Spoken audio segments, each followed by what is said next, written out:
Look, if you're watching this, you're probably in a corporate job. You probably have been researching how to build businesses for months or maybe even years. You haven't tried anything yet. And I get it because I was doing that myself. I used to work in a tech company for many, many years in sales. And it was only until I used this 3-step process that I'm going to show you that I built a 6-figure Airbnb business. And I did it without quitting my job. I did it without any big amounts of capital to invest in the properties. And I did it without any experience. And there's no big sales pitch here. I'm just going to show you the framework. There's no fluff or anything like that. And before you say this is bullshit or this is a scam, like, this is literally me working in multiple different tech companies. I myself was in sales for a very long time, so I would just like literally sell software from my company to other people's companies, and very lucrative job, but it's got those like classic golden handcuff shackles to them. And this was just something that I struggled to get away from because I was paid so well. But this is my current business. This is what I used and built to get away from that job. I am a completely verifiable business. You can go and check me on Instagram. You can find all my properties there. Like, this is a real thing, and this is our numbers as well. So again, this is not to flex. This is just a disclaimer that this is a real business. I run it myself. I've run it from anywhere in the world, have done for many years now. And this is just to get that out of the way. Now I can go in and show you the actual 3 steps that I used to build this, so you can hopefully start to piece together how you can build this out yourself. So the first part of this is service. And this is the first pillar that you're going to want to understand so that you can eventually get Airbnbs to run automatically without you. So the first thing you're going to want to do is just decide where you're going to run this. Now, for most people, that's just where they are located now. But equally, you might set your sights on a more lucrative city with a higher nightly rate so you can earn more money off it.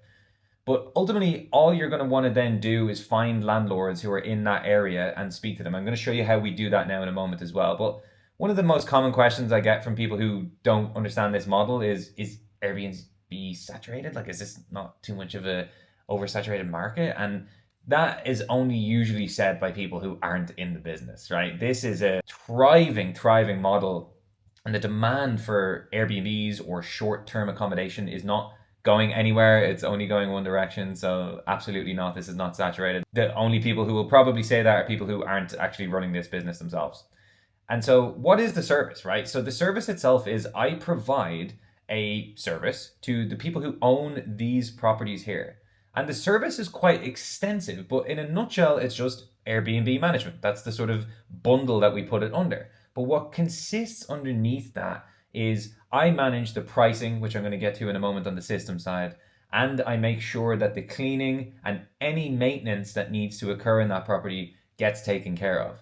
And now for the person who owns these properties, that's like a hugely beneficial thing for them to do. Why? Because they get money from me without lifting a finger, and I just take 15% for my time.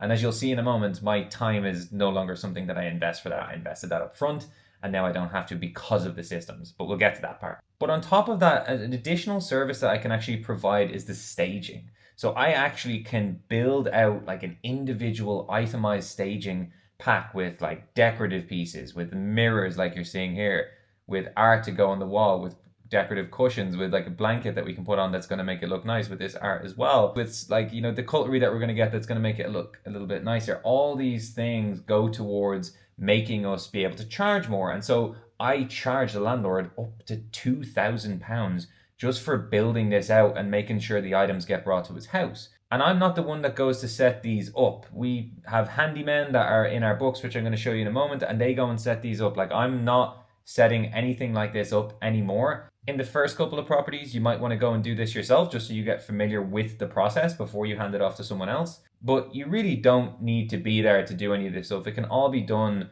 by someone else. And something else people always say is like, well, I need loads of money up front to get a business like this going. And you might start to understand now that all these costs are the landlord's costs. If a handyman's coming to put all this together, that's the landlord's cost. If it's the cleaning that needs to get done, that's the landlord's cost.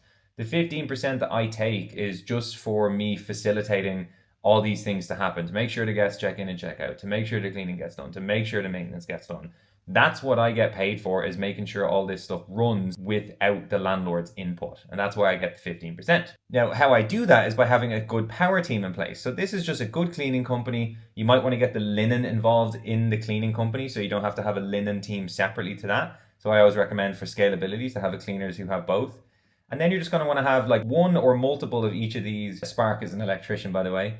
But a handyman is someone who can just go and like screw something back into the wall. Plumber is obviously to do with pipes and any leaks or anything like that. And then a spark is for electricians. Some of the handymen that we have just kind of cover all three of those anyway. So again, a lot of these guys are quite multi-dimensional, if you like, and they kind of know how to do most things in a property. And this is how you never have to visit any of these properties. Like I don't go and visit any of these. This is all visited by my power team, who now speak to my virtual assistants. I actually don't even speak to most of these people anymore. It never really rolls up to me at all. It's because my team, who are based in Venezuela, Philippines, and Bangladesh, they take care of everything now. So I'm going to show you that in a minute. That's in the system side of things, but that is prong one. So the service, so cleaning, maintenance, all that stuff that makes sure we can provide this service. And then how do we find landlords is the next question. How do we actually get people who own properties to then give us their properties? And I'm going to show you that now. So let's jump over to the sales section here and we can talk about how we can actually find landlords. Now, one of the best ways I've used to get landlords passively is Meta.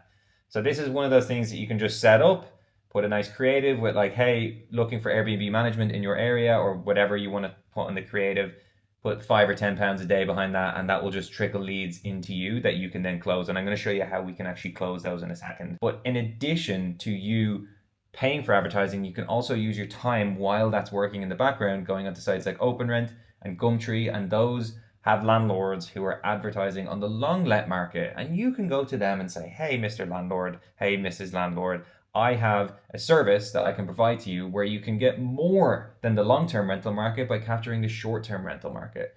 And that is a much more lucrative option for that landlord because they've got a mortgage to pay on that. And your service is going to be able to give them a lot more of a profit on the investment property they have. So it's a really, really good thing for them, what you're bringing to the table. Now, you might be thinking, well, how is a landlord going to trust me when I have no experience with this? And that is a completely valid question. And for most people and myself and my clients who I work with who build these businesses, the first few clients is clients that we drop our 15% management fee for, because what we want to do is say to them, look, I have just started to learn about this business. I've invested in a mentor, or I've been learning and researching about this for months and months and months.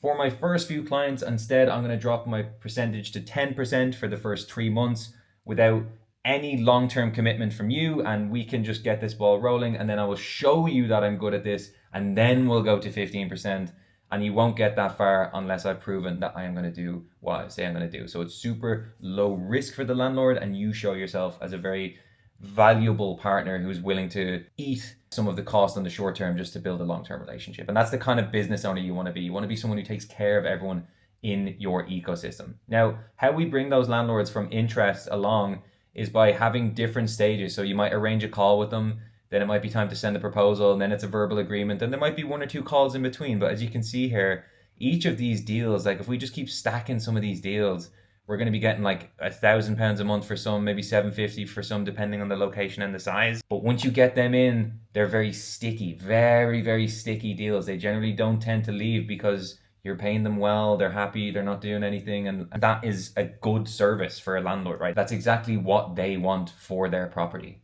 And so you're a very valuable partner for them if you can do that. And this is how you get them from never knowing about you, not understanding the process, to then being like, okay, contract sent. We're about to go live on December 17th. Let's get this bad boy live. And in the onboarding process to get one of those live, you're going to obviously want to get the staging done right, like I mentioned before in the service. So that can be small decorative things like duvet, pillows, the bed throw, like the decorative cushions. Like these small details go very, very far towards making the nightly rate that you can charge higher so that you can earn more, your landlord can earn more, and that the guests can come and stay in a property that they're excited to stay in, right? And that's ultimately a win-win-win for everyone involved. Now, one of the key things as well, big thing, is have a smart TV with Netflix, and for the love of God, make sure that these guests have Wi-Fi. Just trust me on that. Do never ever leave a guest without Wi-Fi. It is a pain. So make sure the landlord has good Wi-Fi. If they don't, that's something you want to sort in the onboarding process. And then once you get them live, you're ideally going to want to get stock that looks like this, with the towels laid out, nice wide angle shots. Get the photographer to do wide angle shots so it makes the room look like it's going to breathe really nicely and super spacious, right? And obviously the colors and the contrast is something that's going to look well. you want it to like pop, right? You want to have a little pop when they look at it. And this is kind of what we're going for here with some of these like designs and color schemes that we have. It's just the small details that make, okay, this white room is no longer just a white room. It's kind of exciting. There's a bit of color to it. There's a bit of thought gone into it. And one of the things that somebody said to me, and I've heard this 1,000 times, is like, well, how am I going to have time to build this if I'm working a full-time job? And I just tell everyone, especially who I work with, like what I did, which is just I put 10 hours a week towards this while I was still working my 9 to 5. I had a very, very busy tech sales job.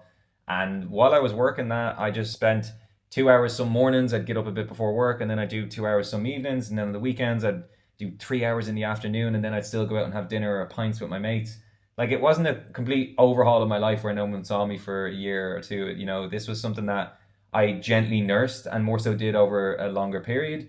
And within 10 months, I had built out 10 deals and was just completely flipped my life around because I went all in on this and just treated it like a priority. There were certain things where I said, all right, well, maybe I won't go to 2 nights out a week. Maybe I'll just go on the one. And it was just those little sacrifices that incrementally add up over time. And if you are like at the point where you're like, okay, I actually do want to build this business and this is something I've been looking at for a while, like there is a link below. You can come and chat to me and my team about the mentorship we offer and the program we run. It's a super non-salesy call, so feel free to do that if you are looking to get support in your own journey in doing this. But the last part of this is the systems, right? So you found out how to design the service, how to build a sales process so you can take people from never hearing of you to then being a fully onboarded client, and even how you can do this while still working a very, very busy 9 to 5 job. So the last part then is like, right, well, how do we systemize this business so that you're not running around like a headless chicken all the time, right? And it's a very, very valid question, and I'm going to show you how we do that now. So there is certain systems that underpin the Airbnb business model, right? The main one is Price Labs. Now, there's a lot of tools like this, Price Labs and Uplisting. Price Labs is pricing software automation. So effectively what that means is they have tons and tons and tons of data on all things pricing, from historical booking trends in the area. They scrape data from Airbnb, scrape all the booking data that has occurred on there, and can give us a very detailed and accurate breakdown of what's going to happen in that area for similar 2 beds or a similar 3 bed from 1 kilometer away. Here's what they did last year. And that's the type of data then that allows us to accurately predict what price we should use. Now, let's imagine we give Price Labs like £200 nightly rate. That will then say, okay, I'm going to charge $220 on a Saturday and I might charge $190 on a Tuesday. And that little discrepancy will allow for different types of bookings. Someone booking on the weekend might be different from someone booking in a midweek. And that data all feeds into Uplisting, which is our channel manager. Channel manager is fancy lingo term for a centralized place that feeds all our listings out to Airbnb and Booking.com. So everything happens from Uplisting to those platforms. Now, there's also Google Vacation Rentals and VRBO, which is a little bit more US heavy. But these are the main 2 that most people know. There's tons of other places that you can get bookings, but for the purpose of this video, this is the 2 I'm just going to show you here. Now, they all feed back to Uplisting. So me and my team can message guests centrally through Uplisting, and all my automated messages, so the guest guide, how to check in, where are the keys located, where is the backup keys located, what's the Wi-Fi password, all of that information, like down to a very granular detail, is sent through Uplisting without any of us lifting a finger. That is all set up and systemized. And so that means guests can literally go on to Airbnb, find us at the right price, book our property, receive all the information that they need, check into the property, receive automated messages that come on day 2, day 3, and day 5, and so on. And then even after they leave, asking for a review. And they can have this whole experience without us ever even messaging or hearing from them at all. And that is obviously a beautiful system. And when you see it working well, it's just an amazing feeling. And that is obviously a beautiful system, right? And something that people often ask is, right, well, what about all the parties? And are people not going to wreck the property? And this is honestly done through Price Labs. How we negate that is through our pricing and our minimum stay structure. So what that means is, instead of allowing a 1-night booking, you can only ever book me for 3 nights. And on top of that, we also take guest IDs and deposits. And on top of that, we also price people out. If you charge lower prices, you're going to get lower quality guests. So when you put the three together, which is security deposits and IDs, higher pricing, and somebody staying for 3 nights, they are never going to be causing a problem. And so that's the reason I just don't have parties. It's just not a thing that I have to deal with in my business. Because why? Well, I'm a professional. I know what I'm doing with this and I don't want parties. Why? Because that's bad for my business. I don't want to hear about one of my properties having issues and then my landlord's pissed off at me and then we have to go and do a deep clean and maybe you have to call the police. Like, I don't want that in my business. And so we have all these measures in place to ensure we proactively deal with it rather than reactively deal with it. And another thing you might be thinking is, well, how the hell do I handle a maintenance issue? Who handles that? And that is my team. So my team all live on Notion, which is effectively just a database. And all that lives in there is my SOPs and processes and things that we store so that my team, who are based in Venezuela, Philippines, and Bangladesh, I have, I think, 5 VAs now, virtual assistants, and they all live on Notion. And anytime something occurs, whether it be finance related, guest related, client related, they then know exactly what to do. And so that's how things don't even roll up to me anymore, because this business just ticks along. Everyone knows what to do. Everyone's briefed. Everything's automated. And even the clients, the landlords, they now speak on Slack to my team, because I didn't want to be dealing with like messages from landlords if they had a question about something. I'm like, wanted to build this so it suited me. I built this business around my lifestyle. Like, this is something I built so that I could travel. I wanted to be flexible and I didn't want to have potentiality of needing to check my phone. And this is the way I set this up, and this is the life that it's now given me. I'm in Dubai and my units are back in the UK. So this is like something that doesn't need me in the UK. I haven't even been there in 7 months, to be honest. And so that should show you that once it's set up right, that this business is super, super hands off and super, super scalable as well. You can just keep adding properties and just go to the moon with this. It's whatever you wish it to be. It's designed to help you get the life that you want. And that's the way I certainly built mine. And I got that as well through getting long bookings, getting good properties with good landlords, and filling the calendars up like this. And this is exactly why we wanted to do this. We want long bookings because long bookings are great.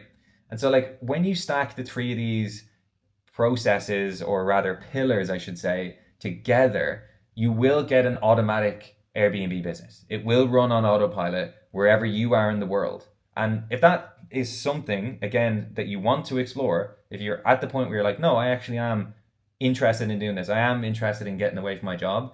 Like I said, I do mentor people in this space. It is something that I've taken a great love for and passion in, and everything that you've seen here, we break down like super, super detailed in a system like this. And, you know, all of these people here are absolutely thriving. They're doing super well. People are getting deals left and right. Like Liam just got like 4 deals this week, which is just crazy. And remember, each of those is like upwards of £1,000 if done right and in a good area. So, you know, you can do some quick maths there to see how profitable this business can be for anyone who just puts in the work. And you'll have all my ChatGPT trained bots and also this community that we've got here as well. So again, that's like no pressure on that. If you want to come and talk to us, you can come and talk to us. At the very least, I just hope that you got some value about how you can potentially start this. Like, even with no experience, even with no property know-how, you can just start a service-based business like this, install the right systems, have a bit of a sales process to funnel people into those systems. And then off the back of doing that, you then have a flexible life. You then don't have to work a corporate job. And I hope that's been something that's inspired you, or at the very least, like giving you some nuggets or takeaways, because honestly, this business, like truthfully, has completely changed my life. And I honestly can't really believe how far it's got me.